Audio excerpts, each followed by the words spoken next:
Ding saloobin ng isang content creator ukol sa isang kontrobersya sa loob ng kanilang online community, partikular sa pagitan nina Bobby, Dr. Love o Dr. Love at ilang iba pang personalidad tulad ni Erica at Tibo.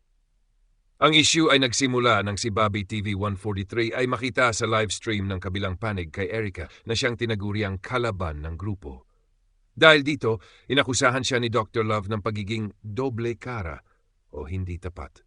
Lalong uminit ang issue dahil binasa ni Dr. Love ang mga negative comments laban kay Bobby TV 143 nang walang pagsala at tila hindi man lang ito ipinagtanggol kahit pa matagal nitong supporter ng grupo.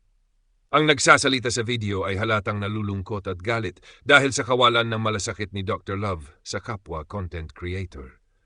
Binalikan niya ang mga pagkakataon na tumulong at naging tapat si Bobby TV 43 sa grupo, lalo na sa charity efforts.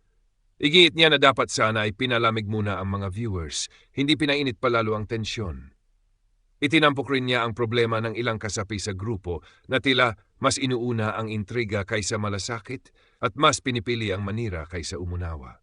Sinabi rin niya na si Bobby TV ay may iniindang karamdaman, posibleng na stroke, at hindi dapat basta-basta inaatake lalo na sa live stream. Sa bandang dulo, nagsilbing pagtatanggol at paglalabas ng saloobin ang buong pahayag, hindi lamang para kay Bobby TV, kundi para sa kanyang sariling nararanasan, kung paano siya itinuring na doble cara at promotor base sa mga alegasyon ng ibang tao, lalo na ni Ate Edna. Ibinahagi rin niya na ang kanyang intensyon ay laging para sa kabutihan ng Kalingap community, ngunit tila siya pa ang napasama sa mata ng ilan. Sa huli, inihabilin niya ang lahat sa Diyos at nanawagan ng pagninilay, respeto at tamang pagintindi sa mga sitwasyon bago agad humusga.